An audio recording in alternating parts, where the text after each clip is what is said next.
Olá, boa noite. Supremo Tribunal Federal dá prazo de 48 horas para a plataforma Rumble indicar um representante legal no Brasil. O julgamento sobre a revisão da vida toda das aposentadorias vai ser reiniciado no plenário físico do Supremo. STF forma a maioria para validar o indulto natalino aos condenados com penas inferiores a 5 anos. Ministério Público denuncia torcedores que participaram de confrontos de torcidas organizadas no Recife. Judiciário de Mato Grosso intensifica ações de combate à violência de gênero. E Judiciário do Rio Grande do Sul participa do lançamento do 4º Prêmio de Jornalismo da Justiça Eleitoral. O Jornal da Justiça desta sexta-feira, 21 de fevereiro, começa agora.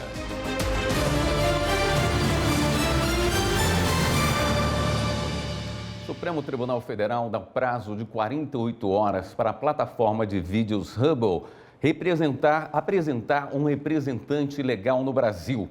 Para explicar para a gente por que da manutenção do blogueiro Alan dos Santos. Ele está comandado de prisão em aberto porque se encontra foragido. Quem tem os detalhes dessa decisão é a repórter Carolina Chaves. A Rumble.com é uma plataforma de compartilhamento de vídeos que surgiu em 2013 com o discurso de dar voz a influenciadores que estavam sendo preteridos por plataformas tradicionais. No último dia 9, o ministro Alexandre de Moraes determinou que a plataforma bloqueasse e impedisse a criação de novas contas por Alan dos Santos, além de suspender valores de monetização de conteúdo online. O blogueiro é investigado nos inquéritos das fake news e das milícias digitais. Ele teve a prisão preventiva decretada em 2021, mas está foragido nos Estados Unidos desde 2020. Alexandre de Moraes estabeleceu multa de R$50 mil por dia caso a Rumble descumprisse a determinação de bloqueio. Mas os advogados citados no processo informaram que não eram mais representantes legais da plataforma no Brasil e, por isso, não poderiam receber a intimação. Eles renunciaram à defesa da plataforma no Brasil. A nova intimação com prazo de 48 horas, determinada pelo ministro Alexandre de Moraes, foi enviada para o e-mail da empresa indicado na carta de renúncia dos antigos advogados. Segundo a decisão, nesse prazo, a plataforma deve indicar o representante legal da empresa no Brasil, com amplos poderes, inclusive de nomeação de advogados, bem como comprovar a regularidade e validade da representação legal da empresa na junta comercial, sob pena de suspensão imediata das atividades da empresa no território brasileiro. Por lei, qualquer empresa estrangeira que atue no Brasil precisa ter uma representação legal no país. Segundo o ministro Alexandre de Moraes, a criação de novos perfis por Alan dos Santos é mais um dos artifícios utilizados para continuar reproduzindo conteúdos falsos e ameaças a autoridades e à democracia. Em plenário virtual, a maioria dos ministros da Corte votou para manter um indulto natalino concedido a condenados com menos de 5 anos de prisão. Repórter Pablo Lemos. O voto do relator do caso, o ministro Flávio Dino, foi acompanhado pelos ministros Gilmar Mendes, Dias Toffoli, Carmen Lúcia, Edson Fachin, Alexandre de Moraes, André Mendonça e Cristiano Zanin. A decisão destacou um entendimento já consolidado pelo Supremo Tribunal Federal de que o indulto se insere no exercício do poder discricionário de clemência que detém o chefe do Poder Executivo, a evidenciar instrumento de política criminal colocado à disposição do Estado para reinserção e ressocialização dos condenados que a ele façam jus. E que o benefício configura instituto típico ou próprio ao mecanismo de freios e contrapesos na tripartição de poderes, razão pela qual a sua concessão pelo presidente da República não está vinculada à política criminal estabelecida pelo Legislativo, tampouco adstrita à jurisprudência formada pela aplicação da legislação penal. O texto também evidenciou que a regra editada não envolve os crimes considerados hediondos ou a eles equiparados, os previstos na lei sobre a prática da tortura, na lei acerca do terrorismo e do tráfico ilícito de drogas. O caso começou a ser discutido no STF após uma ação da Procuradoria-Geral da República que questionou a regra editada em 2022 pelo Poder Executivo. A PGR alegou, entre outros pontos, que isso ampliou o alcance do indulto de forma excessiva e desproporcional. Esse argumento, segundo Flávio Dino, se baseou no fato de que o governo anterior não seguiu regras até então adotadas em outros indultos. Mas, segundo ele, isso não torna o benefício inconstitucional, porque o presidente não é obrigado a adotar um parâmetro específico. Um dos objetivos do indulto natalino é aliviar os presídios superlotados. Um problema já reconhecido pela Suprema Corte de que há um estado de coisas inconstitucional no sistema penitenciário brasileiro. O STF, inclusive, já determinou que autoridades, instituições e comunidades construam uma solução para o problema. Emissoras de rádio e TV têm obrigação de convidar para debates políticos apenas partidos que têm ao menos 5 parlamentares no Congresso Nacional. Quem explica para a gente é o repórter Rossini Gomes. O critério de convidar para os debates eleitorais partidos com ao menos 5 parlamentares no Congresso Nacional está previsto numa lei de 1997 e foi regulamentado pelo TSE numa resolução de 2019. O pedido para flexibilizar a regra foi feito ao STF pelo Partido Novo, com a alegação de que a regra atual restringe o pluralismo político. Na ação, o partido pediu que a contagem do número de parlamentares fosse feita na data final do período de convenções partidárias. Mas a solicitação foi contestada pela Advocacia Geral da União e pela Procuradoria-Geral da República. Para o relator, ministro Gilmar Mendes, a regra em vigor hoje apenas organiza como a lei eleitoral deve ser aplicada, sem criar novas exigências ou direitos. Daqui a pouco, o Ministério Público denuncia torcedores que participaram de confrontos de torcidas organizadas no Recife. E Judiciário de Mato Grosso, intensificações de combate à violência de gênero. Nós voltamos em instantes.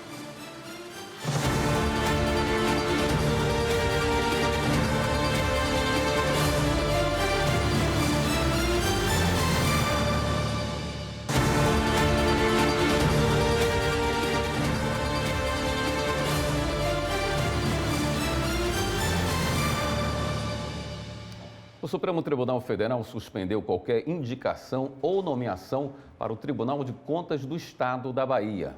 Repórter Carolina Chaves explica a decisão. A suspensão foi determinada em medida cautelar pelo ministro Dias Toffoli. Ele considerou que as nomeações poderiam representar um grave ou irreparável dano. Toffoli atendeu o pedido da Audicom, Associação Nacional dos Ministros e Conselheiros Substitutos dos Tribunais de Contas, que alegou omissão do Estado da Bahia. O Estado não criou o cargo de auditor para atuar na Corte de Contas como conselheiro substituto. Em abril de 2021, o Supremo havia determinado que os auditores jurídicos e de controle externo do Tribunal de Contas da Bahia não poderiam exercer funções do cargo de auditor previsto na Constituição, como substituir conselheiros e julgar contas. Na época, o Supremo deu prazo de 12 meses para que o Tribunal de Contas baiano criasse o cargo de auditor. No Supremo, a Audicom alegou que o Tribunal Baiano extrapolou o prazo dado pelo STF. Segundo a entidade, uma decisão liminar do Tribunal de Justiça da Bahia impediu a indicação de nomeação de novos conselheiros para o Tribunal de Contas. O caso será analisado pelos ministros do STF em plenário virtual entre os dias 7 e 14 de março. O Ministério Público do Trabalho divulgou um relatório sobre assédio eleitoral nas eleições de 2024. Ao todo, foram registradas 965 denúncias. Repórter Marta Ferreira. O assédio eleitoral no trabalho é quando o patrão ou um colega tenta forçar ou constranger o trabalhador a votar em um candidato ou partido político específico. Um exemplo clássico é aquela reunião para fazer campanhas políticas. Outro é obrigar o uso de uniformes de determinada campanha eleitoral. A lista também inclui ameaça de demissão caso não vote em certo candidato ou promessas de promoção, aumento de salário ou qualquer outro benefício, a depender do resultado das eleições. O assédio eleitoral no trabalho é crime para todos, tanto empregadores quanto colegas de trabalho. O Ministério Público do Trabalho divulgou relatório sobre sua atuação na prevenção e combate ao assédio eleitoral nas eleições municipais de 2024. Somente no ano passado, o MPT registrou 965 denúncias sobre o tema. Desse total, 420 denúncias estavam relacionadas a assédio eleitoral envolvendo a administração pública. Ao final do primeiro turno das eleições municipais, o Ministério Público do Trabalho recebeu 709 notícias de fato em todo o país, sendo os estados de São Paulo e da Bahia os que receberam o maior número de denúncias, seguidos do Piauí, do Ceará, da Paraíba e de Goiás. Já no fim do segundo turno, foram registradas 905 denúncias, principalmente de dispensas discriminatórias. O relatório também apontou que a região Nordeste recebeu o maior número de denúncias, seguida pelo Sudeste, Norte, Sul e Centro-Oeste. O Ministério Público do Trabalho reforçou o conceito de assédio eleitoral e apresentou as diferentes formas desse tipo de conduta por meio de campanhas de comunicação.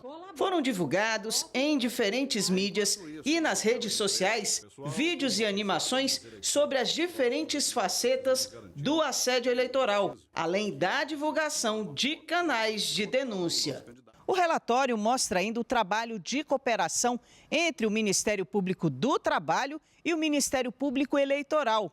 As iniciativas contribuíram para a atuação conjunta contra o assédio eleitoral no trabalho, que pode ser caracterizada por diversas irregularidades nas áreas penal, eleitoral, civil, militar e trabalhista. O Ministério Público denuncia 6 homens que participaram de confrontos de torcidas organizadas no esporte em Santa Cruz, no Recife. Polícia Civil prende 3 pessoas envolvidas em venda de dados sigilosos de órgãos públicos e autoridades na internet. Justiça Paulista manda demolir edifício conhecido como Caveirão. E ainda, advogado é preso suspeito de atuar como pombo-correio para facção criminosa no Amapá. Confira os destaques. A Força Integrada de Combate ao Crime Organizado no Amapá prendeu um advogado suspeito de ajudar líderes de uma facção criminosa que atua em Macapá e região e manter o controle sobre operações criminosas dentro e fora dos presídios. Ele também é suspeito de ter movimentado mais de 3 milhões de reais em nome da facção. O caso teve início após análise de materiais apreendidos em março de 2024, durante a prisão em flagrante de um integrante da organização.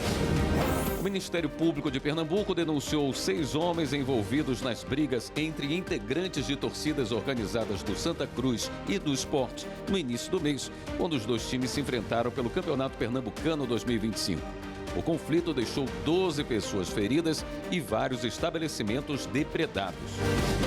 A polícia deflagrou uma operação contra suspeitos de venderem por um site dados sigilosos de órgãos do governo e de pessoas com autoridades da cúpula dos 3 poderes e do Ministério Público.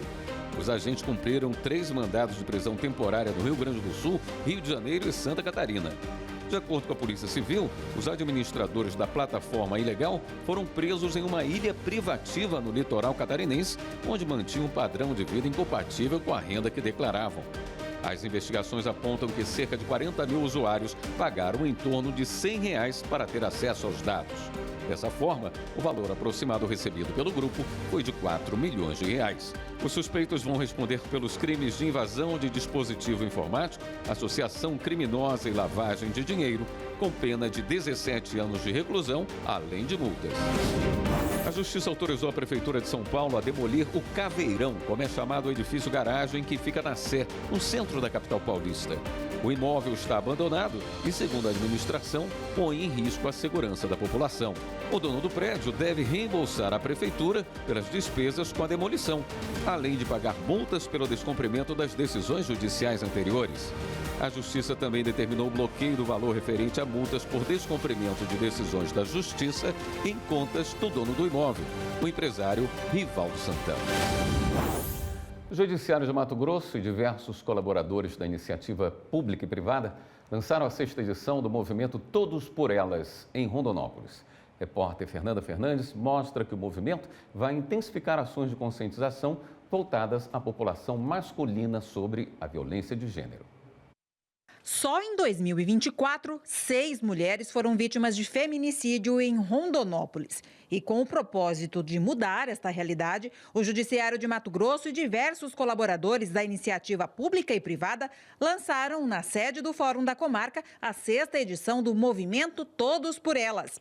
Iniciativa que intensificará até o fim de março ações de conscientização voltadas à população masculina sobre a violência de gênero. É uma esperança, é uma resposta do Poder Judiciário e nós colocamos aqui todo o nosso empenho, todo o nosso carinho. A Ser Mulher está aqui inteira, junto com a doutora Mazarello, querendo que Rondonópolis seja um exemplo mesmo para o resto do país de mobilização das instituições. A organizadora do movimento é a juíza da Vara de Violência Doméstica e Familiar de Rondonópolis, Maria Mazarello Farias Pinto, que convocou diversas entidades para ampliar o alcance das atividades. E conclamar todos os segmentos da sociedade organizada para que crie mecanismos, aplique o que está no dispositivo da lei, criar mecanismos para combater e erradicar a violência doméstica contra a mulher. 2 dos parceiros são o Ministério Público Estadual, que vem articulando ações para reduzir os casos de violência, e a Polícia Rodoviária Federal, que atua na prevenção com ações educativas no resgate de vítimas ou possíveis vítimas nas rodovias. Nós temos feito muitos resgates de mulheres que trabalham às margens de rodovias, às vezes submissas a trabalho análogo à escravidão. Com isso, nós estamos cumprindo o que estabelece o artigo 8 da Maria da Penha, é ter integração, tanto no escopo municipal, estadual, federal, para que juntos possamos debelar esse grande mal que é a violência de todos os tipos. Eu acredito que o mérito dessa iniciativa é muito grande, né? É muito importante que a sociedade não deixe esse assunto sob a mesa, né? Mas sempre em voga, sempre em discussão. No final do encontro, a Câmara de Vereadores da cidade entregou à desembargadora Maria Erotides Knaip uma moção de aplauso em reconhecimento aos trabalhos realizados em defesa da mulher. Daqui a pouco, a pedido da Advocacia Geral da União, o Supremo suspende por 30 dias as audiências de conciliação sobre a lei do marco temporal das terras indígenas. E a Justiça de Mato Grosso revela índices positivos nas audiências online para mediar acordos entre empresas em crise financeira e credores. Voltamos já.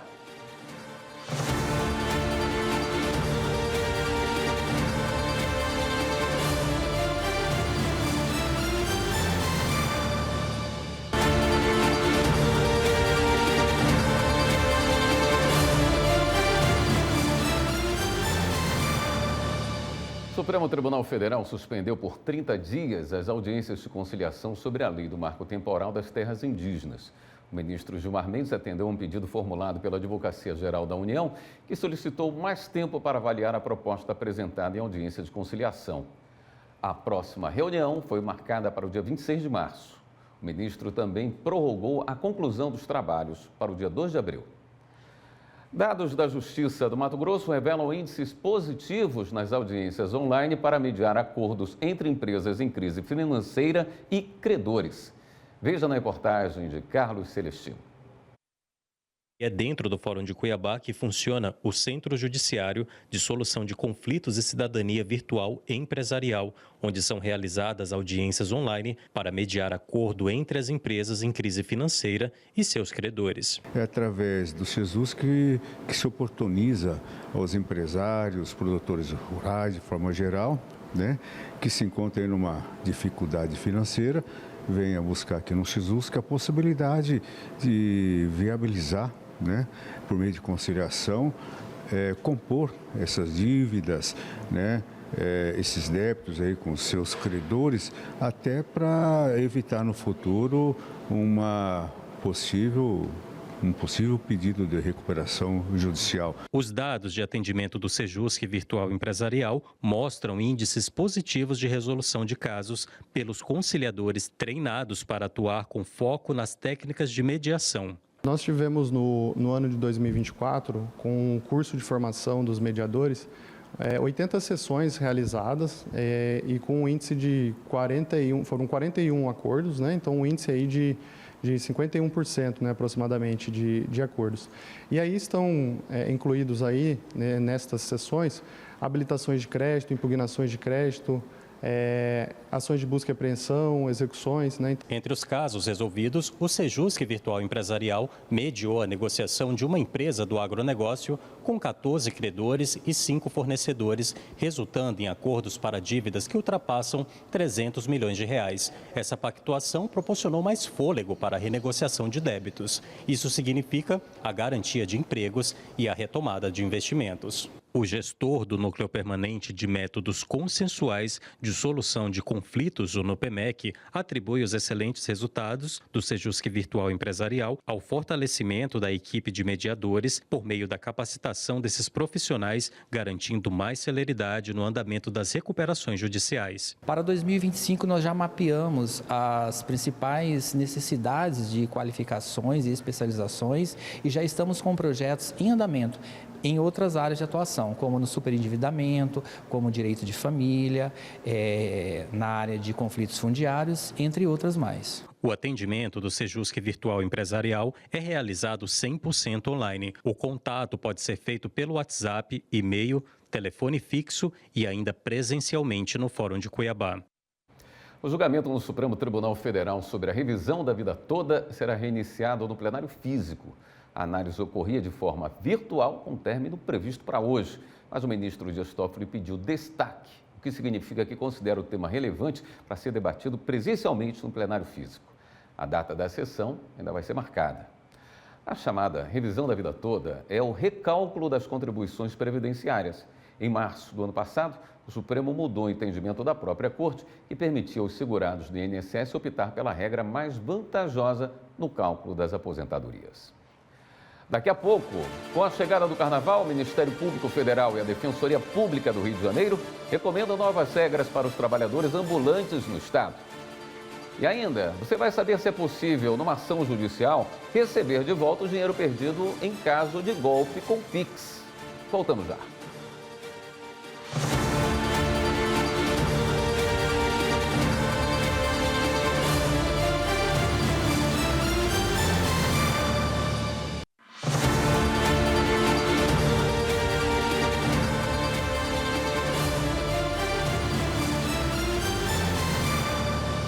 Prático, instantâneo e sem taxas. O Pix segue como o meio de pagamento mais popular. Só que essa simplicidade e conveniência em transações financeiras tem sido um prato cheio para golpistas. Mas será que nesses casos tem como recuperar o valor do Pix por meio de uma ação judicial? A explicação é de uma juíza de Alagoas. Veja na reportagem de André Risco. Nas ruas, os golpes com Pix já são conhecidos. A Rubiana caiu no golpe do boleto e acabou pagando uma quantia considerável para o golpista. Entrei no site e como fazia de praxe, né, para pagar a parcela de um carro. E quando puxei lá tudo certinho, não me atentei. Quando eu paguei, eu vi que não era um CNPJ, era um CPF, mas não teve jeito. Tive que pagar em dobro. Já o Alisson teve o WhatsApp e a conta bancária invadidos. Fui abrir minha conta bancária quando eu pedi o reconhecimento facial. Quando eu fui na minha facial lá, que eu fui verificar, estava outro e-mail. Eu entrei em contato com o banco me avisou que estava com 24 horas que eu mudei o e-mail. Eu disse negativo que eu não tinha mudado, ele bloqueou minha conta bancária na mesma hora. E cada dia eles vão ficando mais sofisticados, como explicou a juíza Maria Verônica, do 1º Juizado Especial de Maceió. Temos os casos da clonagem dos telefones, daqueles telefones gravados, telefonemas gravados que a gente normalmente recebe para fazer um pagamento, para fazer um Pix, ou até para cancelar uma compra ou cancelar uma operação, que na verdade não é nada disso. Quando você aciona, então você está caindo num golpe. Se você foi vítima de um golpe desses, pode estar se perguntando se uma ação judicial poderia ajudar a recuperar o dinheiro perdido. Segundo a magistrada, as chances são mínimas. A gente sempre detecta que houve uma facilitação ou uma desídia da pessoa, do consumidor. É aquilo que a gente chama de culpa invigilando. Então, como geralmente são casos da pessoa que facilita, então é difícil você rever esse dinheiro. Ainda segundo ela, existem alguns cuidados que podem ser adotados a fim de evitar o prejuízo. No caso do boleto, sempre antes de digitar a senha no final da operação, verificar todos os dados. Se aquela operação está sendo feita realmente para aquela empresa que você pretende pagar. O WhatsApp, antes de fazer aquela clonagem, aquele Pix, você pode ligar para a pessoa, porque ninguém vai pedir a um inimigo ou a um desconhecido. Se aquela pessoa está pedindo, é porque ela deve estar na sua lista de contato de pessoas ou familiares ou conhecidas. Com a chegada do Carnaval, o Ministério Público Federal e a Defensoria Pública do Rio de Janeiro recomendaram novas regras para os trabalhadores ambulantes no estado. Márcio Fontinelli tem as informações. Em um trabalho conjunto com a Defensoria Pública do Rio, o Ministério Público Federal encaminhou uma recomendação à Prefeitura da cidade, à Secretaria de Ordem Pública e à Guarda Municipal, solicitando medidas para garantir os direitos dos trabalhadores ambulantes durante o Carnaval. Entre elas, autorizar que os vendedores licenciados possam explorar o comércio independentemente do cadastramento e do sorteio realizado pela Prefeitura, em parceria com empresas privadas.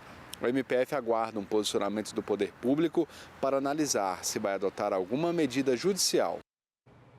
Uma obra sobre os entendimentos do Superior Tribunal de Justiça no direito empresarial foi lançada no Espaço Cultural do STJ. Detalhes com Kátia Gomes. Desconsideração da personalidade jurídica e recuperação judicial, arbitragem e extinção de crédito, insolvência e arbitragem são alguns dos temas que estão no livro Direito Societário, Recuperação Judicial e Falência na Jurisprudência do STJ. Com foco no direito empresarial, a obra tem como objetivo contribuir para o desenvolvimento da doutrina e da jurisprudência sobre questões de grande relevância jurídica e econômica.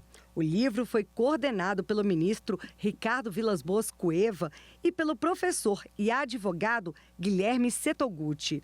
Os dois destacaram a importância da coletânea para os operadores do direito. Eles terão ali uma referência importante, porque a análise de casos é muito comum em outros países. No Brasil não é tão comum. Aqui você parte da análise de casos para chegar a uma conclusão sobre a maneira como o tribunal tem decidido, como tem refletido sobre o assunto, como tem clarificado o sentido da lei, e isso é importante, é uma maneira também nova de fazer doutrina no Brasil. A gente teve uma preocupação muito grande de ser uma obra que, ao mesmo tempo que ela é acadêmica, ela também é prática, porque muitas vezes a gente tem livros de doutrina que são muito teóricos e não tem a preocupação prática. E aqui, como era uma obra que trata da jurisprudência do tribunal, a gente teve essa preocupação metodológica de ter um viés também prático.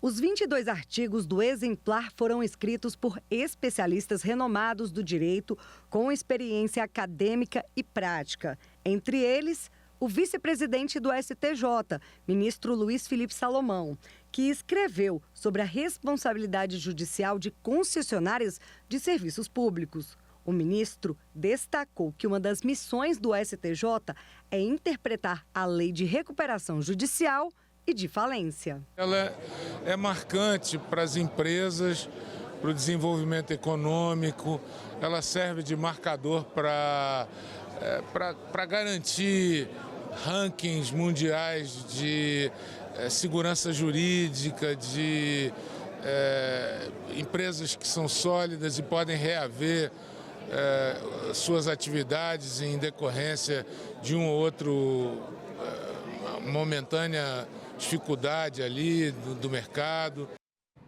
O Conselho Superior da Justiça do Trabalho realizou o webinário ChatJT Primeiros Passos. A ferramenta de inteligência artificial facilita a rotina de quem presta serviços na Justiça Trabalhista. Repórter Michele Chiapa tem as informações. O que é o ChatJT? Como automatizar tarefas repetitivas? Esses foram alguns tópicos apresentados no seminário que ensinou como usar a inteligência artificial da Justiça do Trabalho. O evento foi transmitido ao vivo pelo canal do CSJT no YouTube. O presidente do Tribunal Superior do Trabalho e do Conselho Superior da Justiça do Trabalho, ministro Aloísio Corrêa da Veiga, destacou que a ferramenta veio para otimizar o dia a dia de quem atua na justiça trabalhista, além de tornar a prestação jurisdicional mais eficiente. Nós, no Brasil, convivemos hoje com 85 milhões de ações em andamento.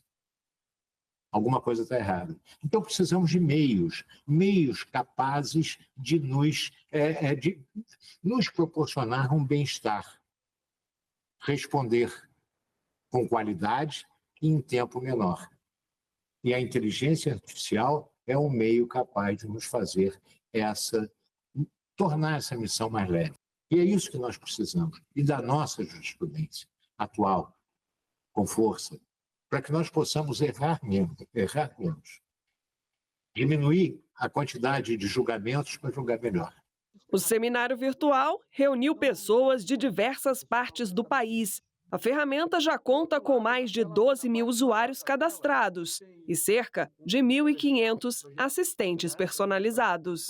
A gente percebeu nas interações que muita gente precisava do básico, o começar do básico. E são essas pessoas que são o primeiro alvo do nosso projeto, por isso que nós chamamos de primeiros passos. São os primeiros passos mesmo, aquilo que é o básico para que, de modo seguro, todos possam entrar nesse mundo da inteligência artificial generativa e tirar o máximo proveito dessa tecnologia para o seu trabalho, que é uma tecnologia revolucionária e que realmente pode nos ajudar muito, em todos os sentidos.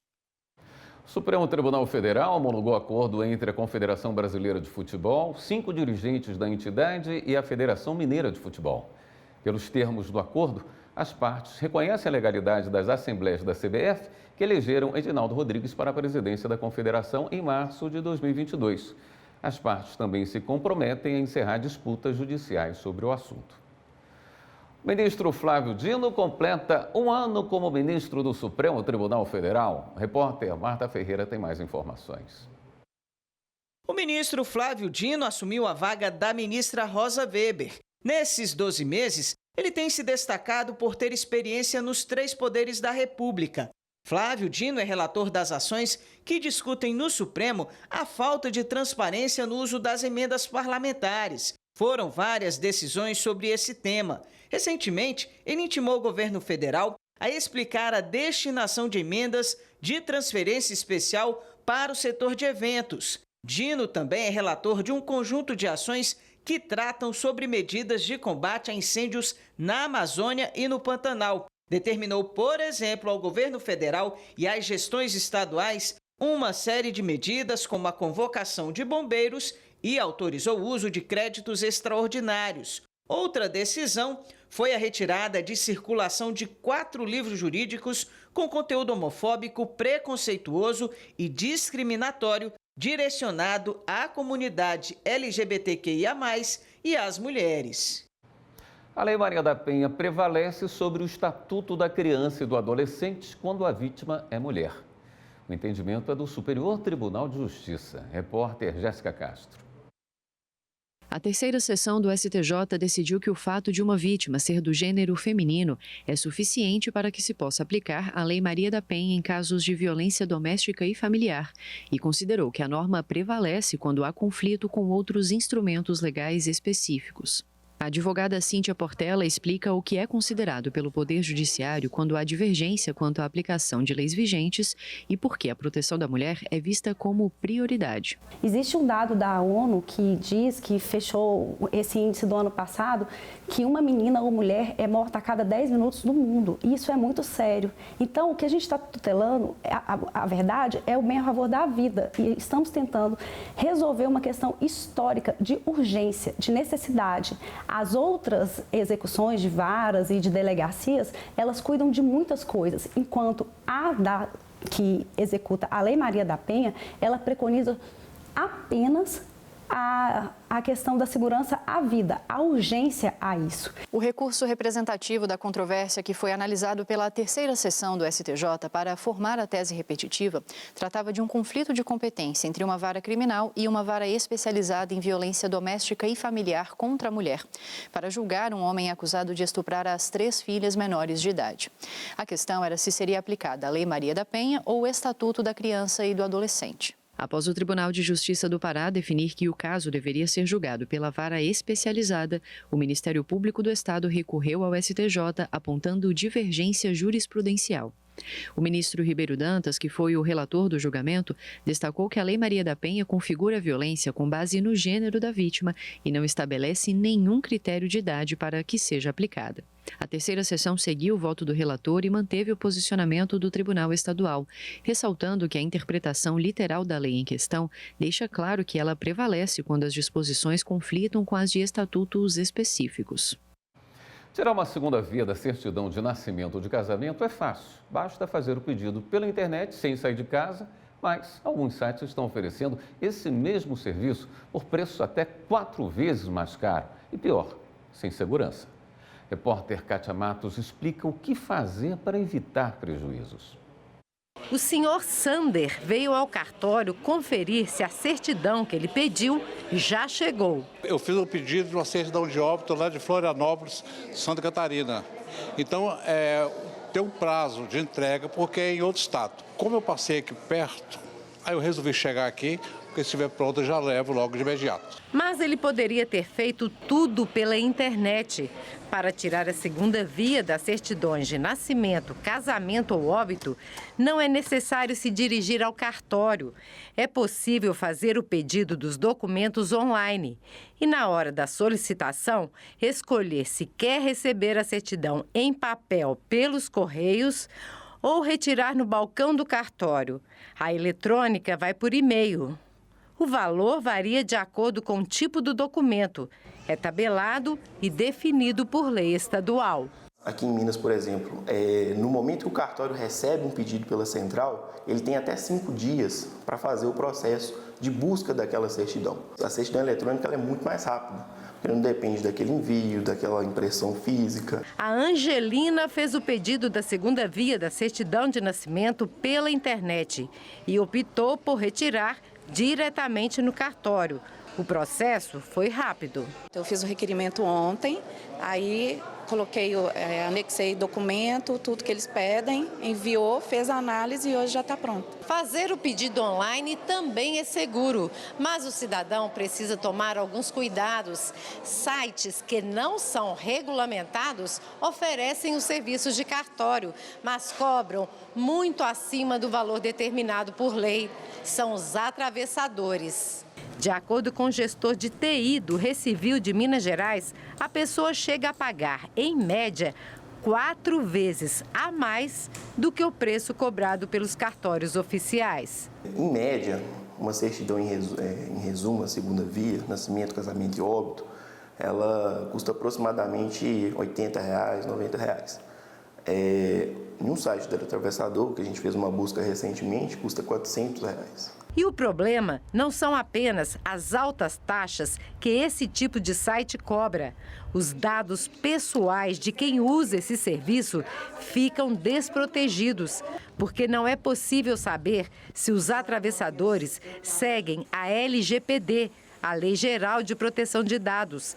Já a Central de Registro Civil, autorizada oficialmente a receber e enviar as informações, segue as determinações legais. O Tribunal de Justiça obriga, por exemplo, que a Central siga toda a legislação referente à LGPD.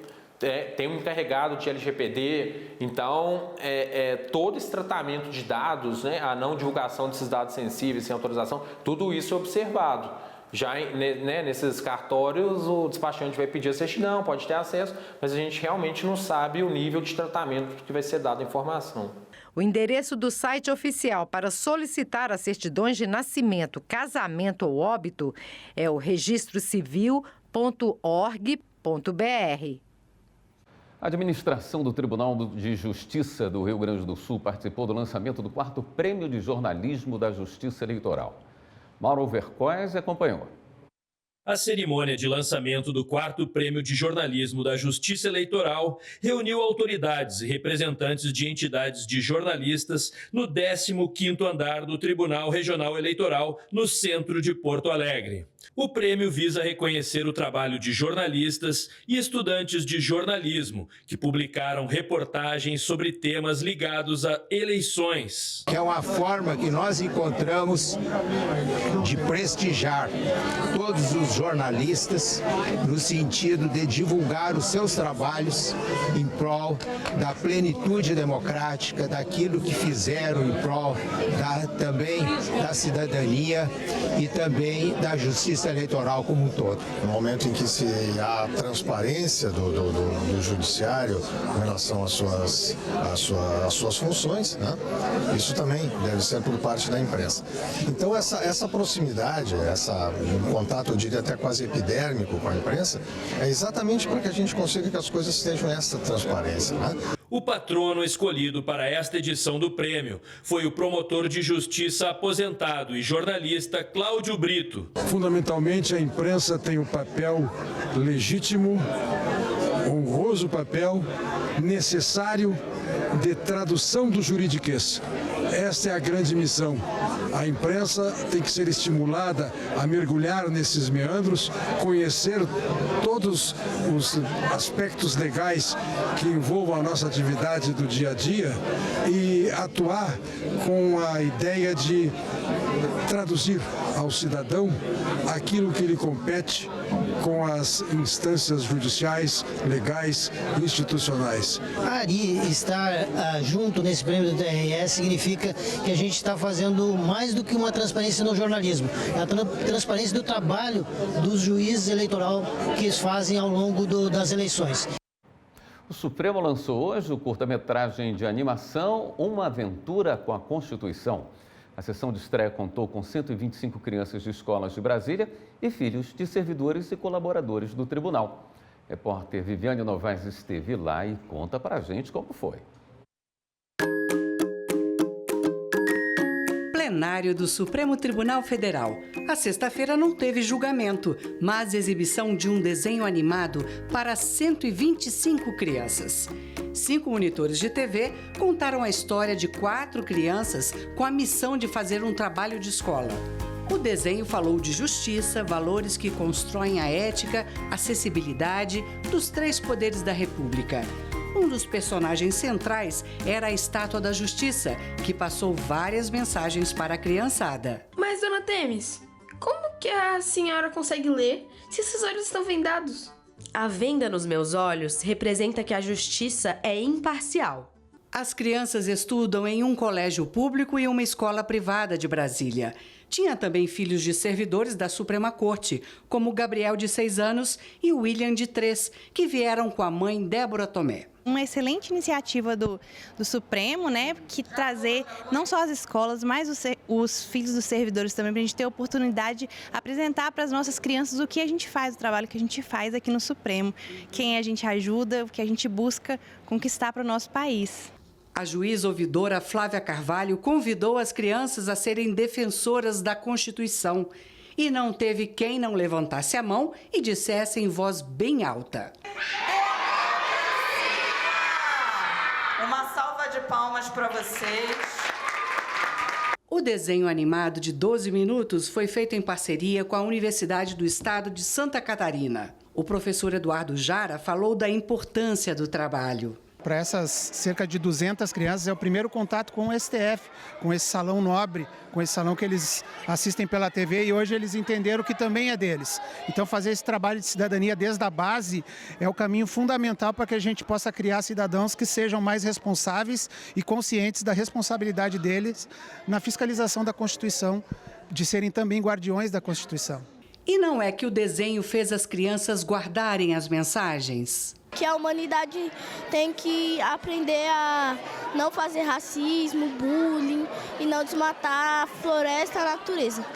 O poder executivo, legislativo e judiciário são 3 coisas muito importantes. Ser justa, ajudar as pessoas, os animais, não poluir. A professora Débora da Silva disse que o encontro ajuda a formar cidadãos mais conscientes. Eles entendendo o que os três poderes fazem, eles também vão poder ajudar a população e conscientizar também a família, né, dentro de casa. O final do encontro foi regado a suco, sanduíches e salgadinhos.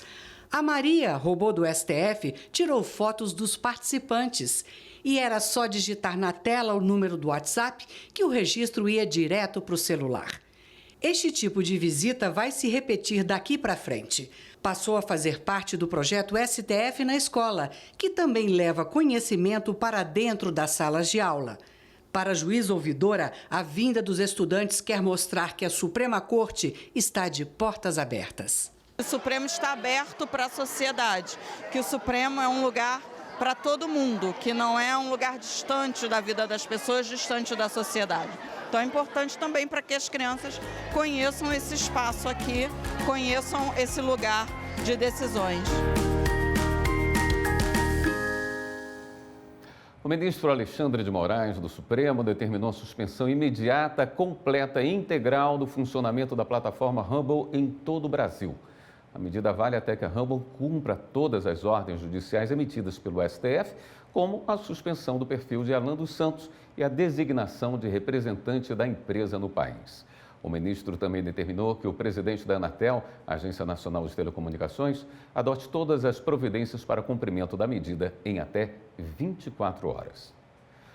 O Supremo Tribunal Federal declarou inconstitucional trechos da lei que regulamenta a profissão de bombeiro civil em Rondônia. A decisão foi tomada por maioria de votos, 6-5, em julgamento no plenário virtual. A ação foi proposta pela Procuradoria-Geral da República. Com a decisão, a legislação federal segue valendo para regulamentar a profissão em todo o país. Mais informações com Simone Moura. O relator do caso, ministro Nunes Marques, destacou que a profissão de bombeiro civil já é regulamentada por uma lei federal. Segundo ele, a legislação nacional garante um tratamento igualitário para os profissionais em todo o país. O Supremo entendeu que estados não podem criar normas diferentes sobre o mesmo tema, para evitar assimetrias e desequilíbrio jurídico. No julgamento, o STF anulou trechos da lei estadual que tratavam da formação dos bombeiros civis e do credenciamento de empresas do setor. Também foram derrubados os dispositivos que estabeleciam multas por descumprimento da norma, já que a lei federal tem regras próprias para isso. Por outro lado, o tribunal manteve a validade de outros trechos, como o que determina que o Corpo de Bombeiros Militar de Rondônia deve coordenar as operações conjuntas com bombeiros civis. 6 ministros acompanharam o voto do relator: Cristiano Zanin, Gilmar Mendes, Dias Toffoli, André Mendonça e Luiz Roberto Barroso. Já o ministro Alexandre de Moraes discordou da decisão e votou para manter a norma estadual, sendo seguido por Carmen Lúcia, Flávio Dino, Edson Fachin e Luiz Fux. A Justiça de São Paulo decretou há pouco a prisão preventiva do motorista de caminhão Evandro Rogério Leite. Ele dirigia a carreta que bateu em um ônibus em uma rodovia de Nuporanga, interior do estado, na noite de ontem. O acidente deixou 12 mortos. E a gente encerra o Jornal da Justiça com as imagens do Superior Tribunal de Justiça, com a fachada iluminada em homenagem à campanha Fevereiro Roxo. O objetivo da mobilização nacional é conscientizar a sociedade sobre o mal de Alzheimer, o lúpus e a fibromialgia. No caso do Alzheimer, são cerca de 2 milhões de pessoas atualmente acometidas pela enfermidade aqui no Brasil. Já quanto ao lúpus, doença autoimune que pode afetar vários órgãos do corpo, como pele, articulações e rins, a estimativa é que haja até 300 mil pacientes no país. Por fim, a fibromialgia, síndrome caracterizada por dores musculares generalizadas, afeta em torno de 2,5% da população mundial. Todas as 3 doenças são crônicas e silenciosas, mas com um diagnóstico precoce e os cuidados necessários, é possível oferecer qualidade de vida aos pacientes. Esta edição do Jornal da Justiça fica por aqui. Uma boa noite para você, um ótimo fim de semana.